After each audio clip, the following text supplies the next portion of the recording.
Gandang araw sa lahat. So itong araw na ito is holiday namin, day off ko. So ang kasama ko is yung kaibigan ko na lagi kong kasama sa gala at kainan. So niyaya ko siya dito na pupunta sa may Dragon Light Show. So maaga pa naman at hindi pa nag-i-start. So dito kami nag-iikot-ikot. At ito na nga yung lugar na gusto kong makita sa Dragon Light Show kasi ang ganda nga guys.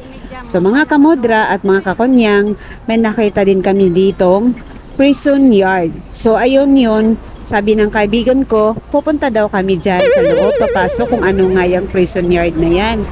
So nandito na nga kami at pumasok, nakipila din kami. Ang mga kasama namin is mga Chinese nga kasi historical building ito, historical prison yard. So ito nga yung itsura ng preso nila dito guys, mga kamodra, mga kakonyang, ito ang itsura ng kanilang bed, yung room ng mga na ano dito na detain or sa prison yard na mga na-detain na mga tao. So tao nga, 'di ba? Alangan naman ng hayop. So ito nga yung itsura mga kamodra. Ayan siya. Itong prison yard na ito is pinakaluma. Siya yung pinakaunang prison yard dito sa Hong Kong.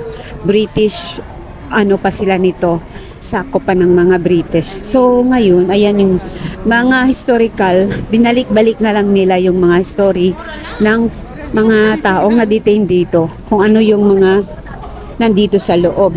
Ayan yung upuan, yung bed nila, ang liit lang. Tapos, hindi ko alam, hindi namin alam kung may TV kasi Chinese naman yung nakasulat dyan na iba. So ayun, at yung CR dyan, ayan yan yung CR nila, ang liit lang, 'di ba? So kasya lang talaga ng isang tao.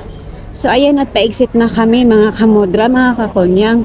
So yan na nga ang story. Hindi ko na isasabihin sa inyo, basta nandito lang kami at nanonood din. Ayan, at nandito na kami sa labas sa kanilang hall. So ganyan kaganda yung mga structures nila dito guys, kahit lumang-luma na. So dito naman kami sa prison yard, ayan, at nagrampa-rampa na yung konyang nyo, mga kamodra, nagfi-feeling.